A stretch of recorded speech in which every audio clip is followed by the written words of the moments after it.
Hello, बहुत बहुत स्वागत है आप सभी का। मैं डॉक्टर ऋषिकेश निषाद, हड्डी और जोड़ रोग विशेषज्ञ, जानकीपुरम से। और मेरे साथ हैं सत्यजीत अतवारा जी। अतवारा जी के बारे में मैं तो बहुत अच्छे से जानता हूं, मैं इनसे रियली बहुत इम्प्रेस हूं। जब से मैं सर को जाना, मैं सर के पास हमेशा मिलना और सर के साथ टाइम स्पेंड करना मुझे बहुत पसंद है। और एक चीज़ मैं आपको बता दूं, बिलीव में, आप विश्वास करिए, सर को आध्यात्मिक धार्मिक नॉलेज कूट कूट के भरा हुआ है, भंडार है सर। इसलिए सर की बातों को आप सुने और समझे, बहुत अच्छा लगेगा आप लोगों को। अतवारा सर, आज बहुत इंटरेस्टिंग चीज़ मैं आपसे पूछने जा रहा हूँ। धन्यवाद, बहुत बहुत धन्यवाद। एक विषय है, एक टॉपिक है, सपना, ड्रीम, जो हम लोग सोते हुए देखते हैं। ये एक बहुत ऐसा टॉपिक है कि हर आदमी इसके बारे में सोचता है कि होता क्या है। मतलब ये कोई दुनिया में, आई थिंक दुनिया में not even a single person, कोई ऐसा नहीं जिसको सपने नहीं आते हैं।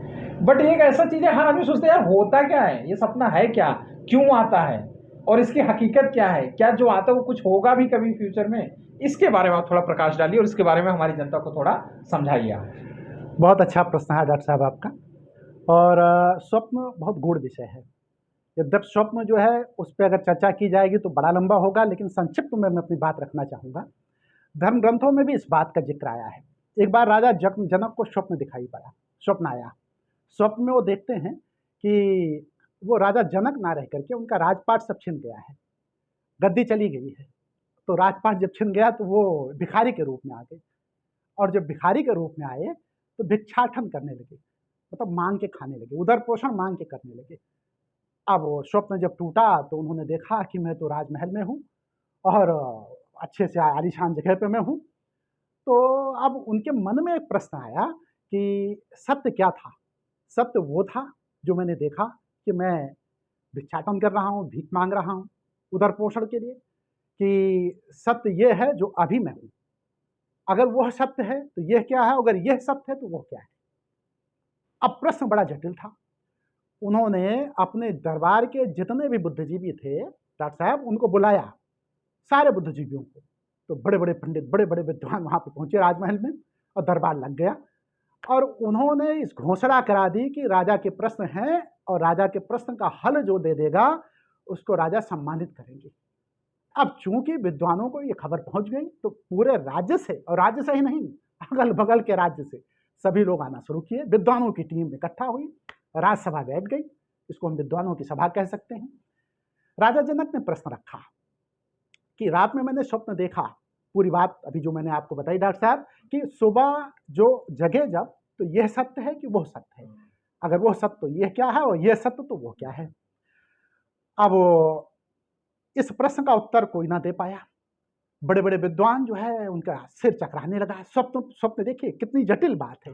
राजा जनक के दरबार में बड़े बड़े विद्वान, और एक भी विद्वान जो है उस प्रश्न का उत्तर ना दे पाए। लेकिन उसी समय उस राजसभा में अष्टावक्र ऋषि थे, उनका प्रवेश हुआ। तो प्रवेश जब होता है तो उस समय गेट पर ही पहुंच करके, जब वो गेट पर पहुंचते हैं राज दरबार के, जहाँ पे सभा लगी रहती है, उस सभा के दरवाजे पर जब पहुंचते हैं तो उनको देखकर जितने दरबारी होते हैं वो हंसने लगते हैं, अट्ठास करने लगते हैं। तो जब अट्ठास करने लगते हैं तो सभी लोग पूछते हैं कि भाई सब अट्ठास सबका चल रहा था। तो जब सारा अट्ठास खत्म हुआ राज दरबारियों का, तो उस समय जब सब अट्ठास बंद हो गया तो अष्टावक्र बड़े जोर से हंसे, और उनका अट्ठास सबसे बड़ा भयंकर था। तो राजा जनक ने पूछा कि अष्टावक्र, ये राज दरबारी हंसे तो हंसे, ये बात तो समझ में आती है, लेकिन तुम क्यों हंसे। तो अष्टावक्र का उत्तर था कि मैं हंसा तो हंसा, लेकिन ये क्यों हंसे ये बात नहीं समझ में आई। मैं हंसा इसलिए कि हम तो सोच रहे थे राजा जनक की महान सभा बैठी होगी और विद्वता से भरपूर लोग बैठे होंगे, और महापुरुषों के बीच में मैं जा रहा हूँ, पंडितों के बीच में मैं जा रहा हूँ, लेकिन ये तो विद्वानों की सभा ना होकर के चमारों की सभा है। अब राजा जनक की भ्रुकुटी तन गई। राजा जनक ने कहा कि अरे अष्टावक्र तुम क्या कहते हो।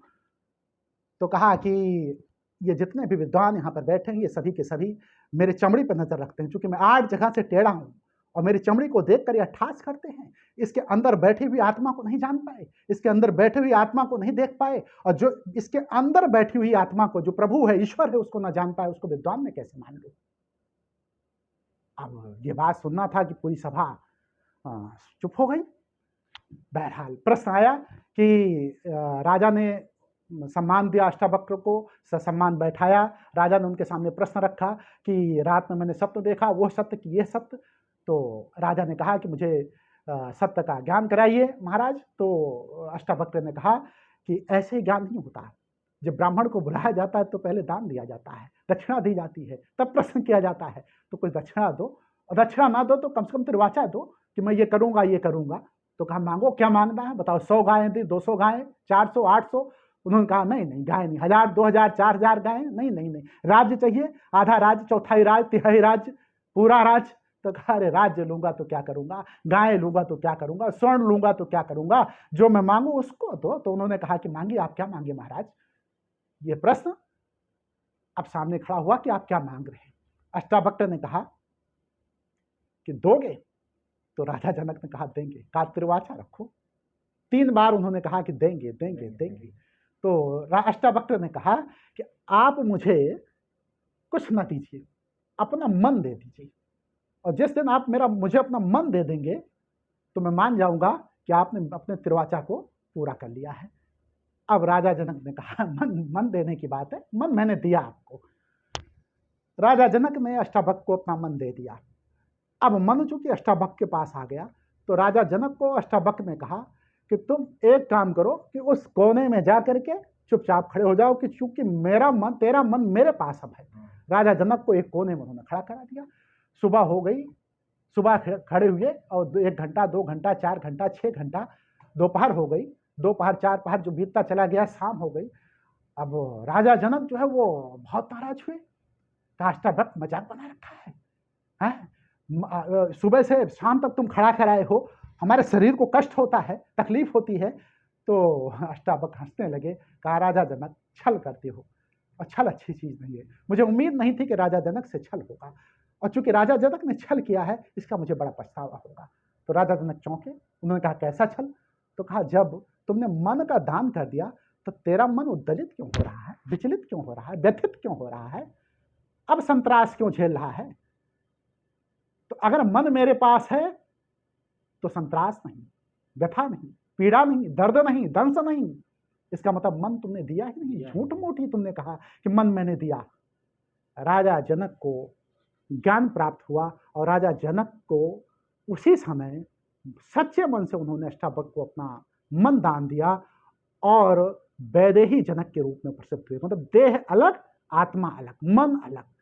कहने का अर्थ हुआ कि जो प्रश्न आपका मूल प्रश्न स्वप्न क्या है, जब आप सो जाते हैं तो अंतर्मन आपका जगता रहता है। जब अंतर्मन जगता रहता है तो अंतर्मन दुनिया के सारे कार्यों को जानता है। दुनिया का कोई भी काम ऐसा नहीं जो अंतर्मन ना जानता हो। पूरे ब्रह्मांड को जानता है, प्रतिपल को जानता है, प्रतिक्षण को जानता है, और यहाँ तक कि ब्रह्मांड में होने वाली प्रत्येक घटना को जानता है। वो भूत को जानता है, भविष्य को जानता है, वर्तमान को जानता है। उससे कोई चीज ऐसी नहीं जो ना जानता हो। चेतना जिसको कहते हैं मन, मन जब सो जाता है तो अंतर्मन, चूंकि वो 24 पहर जागता है, 8 पहर जागता है, 24 घंटे जागता है, तो वो रात में अंतर्मन के द्वारा जो क्रियाएं होती हैं, कभी कभी दिन में देखे गए मन के द्वारा दृश्य वो अंतर्मन में चले जाते हैं, जिसकी वजह से अंतर्मन उसका प्रकटीकरण कर देता है। और कभी कभी जगत में भूत भविष्य में होने वाली घटनाओं को, जो भूत में हुई है अथवा भविष्य में होंगी, उन घटनाओं को अंतर्मन चित्रित कर देता है। इसलिए किसी भी व्यक्ति को सावधान रहना चाहिए। इसलिए कि स्वप्न में जब आप कोई चीज देखते हैं तो स्वप्न सही भी हो सकता है और स्वप्न मिथ्या भी हो सकता है। मिथ्या तब होगा जब मन जो है वासनाओं में लगा रहता है, भौतिक जगत में लगा रहता है, भौतिकता के अतिरेक में फंसा रहता है। तो उस समय मन जो है, जो स्वप्न देखता है, उस समय चूंकि मन सोया हुआ होता है, अंतर्मन के द्वारा जो प्रकटीकरण किया जाता है वो मन के द्वारा अंतर्मन को भेजे गए सूचना संदेशों के आधार पर प्रकटीकरण होता है। लेकिन जब अंतर्मन के द्वारा कोई चीज दिखाई पड़ता है तो सत्य होता है, जो घटित होने वाला होता है, जो आगे प्रारब्ध जो हुआ है उस प्रारब्ध के अनुसार अथवा आपके क्रियमाण के अनुसार जो होने वाला होता है उसके अनुसार होने वाला है। इसलिए सुबह जब आप उठे और मन में अगर कोई बड़ा सत्य है और मन आपका कहता है कि सत्य पे विवेचना करनी चाहिए, तो उसको हम जैसे लोगों से पता करना चाहिए कि यह सत्य क्या है। स्वप्न दृष्टा जो है, जो भी स्वप्न देख रहा है, वो किसी बौद्धिक लोगों के पास जाए जो स्वप्न के बारे में गूढ़ अध्ययन कर चुका है, उससे पूछे कि स्वप्न का फल क्या मिलेगा, अच्छा अथवा बुरा। अगर यह चीज वो जान लेता है तो मन के द्वारा, सोए हुए मन के द्वारा जो अंतर मन को भेजा गया संदेश है वो है, अथवा फिर अंतर मन के द्वारा प्रकटीकरण किया गया, अपने द्वारा किया गया शाश्वत जगत का सत्य है। इन्हीं बातों पे जो है स्वप्न स्पष्ट करता है। इसलिए उस समय जब स्वप्न की बात आती है राजा जनक की, फिर मैं पॉइंट पे आऊंगा, कम टू द पॉइंट। तो राजा जनक को बताया गया कि आपके मन के द्वारा जो चीज देखा गया, आप तय कर लीजिए कि वो मन के, अष्टावक्र ने कहा कि वो मन के द्वारा देखा गया है कि आपको जो है अंतर मन के द्वारा वो प्रकटीकरण हुआ है, आप स्वयं तय कर लीजिए। क्योंकि मन तो आपने मुझे दे दिया है, इसलिए आप अभी तय नहीं कर सकते हो। जब मैं आपके ऊपर कृपा करूंगा, मन वापस करूंगा, तब तुम विचार करना, तुम जो है गुरुत्व को प्राप्त कर जाओगे। और इसी के बाद तो वैदेही जनक कहलाए गए जो है। और वैदेही जनक का अर्थ हुआ देह अलग हुई और आत्मा अलग हुई जो है, तो वैदेही जनक कहलाए गए। तो देखिए गुरुत्व जो है आता है जब गुरु का प्रकाश जब आता है, किसी बौद्धिक व्यक्ति का जब प्रकाश आता है, विद्वता का जब प्रकाश आता है, तो व्यक्ति चमक उठता है। जिस तरीके से राजा जनक चमक उठे थे, तो हर व्यक्ति को बौद्धिक लोगों की संगत करनी चाहिए। और स्वप्न शाश्वत सत्य की तरफ इशारा कर रहा है, अथवा फिर वो कपोल कल्पित भौतिक जगत की चीजों को प्रकट कर रहा है। इसको बौद्धिक जगत के जो आध्यात्मिक जगत के लोग हैं वही जान सकते हैं। डॉक्टर साहब, इसके लिए इनसे संपर्क करना चाहिए जो है। चलिए सर, बहुत अच्छा लगा। बहुत और बहुत मुझे एक धन्यवाद। चीज़ ये बहुत इसमें समझ में आई कि इसको समझने वाली चीज़ है। कुल मिला के ये इतना आसान नहीं है इस तरह से समझना। जो भी लोग आपकी वीडियो और हम लोगों की वीडियो देखेंगे, वो इस चीज़ को जब 2-3 बार वीडियो को देखेंगे, तब मुझे लगता है उनको अच्छे से समझ में आएगा। और लेकिन बात बहुत गहराई में है ये, और मैं तो कुछ हद तक समझ गया हूँ, और मेरी उम्मीद है कि आप लोग भी समझेंगे और इस चीज़ को लाइक अंडरस्टैंड करेंगे। थैंक यू सर, बहुत-बहुत बहुत धन्यवाद बहुत सर। धन्यवाद थैंक यू डॉक्टर सर। साहब, बहुत बहुत।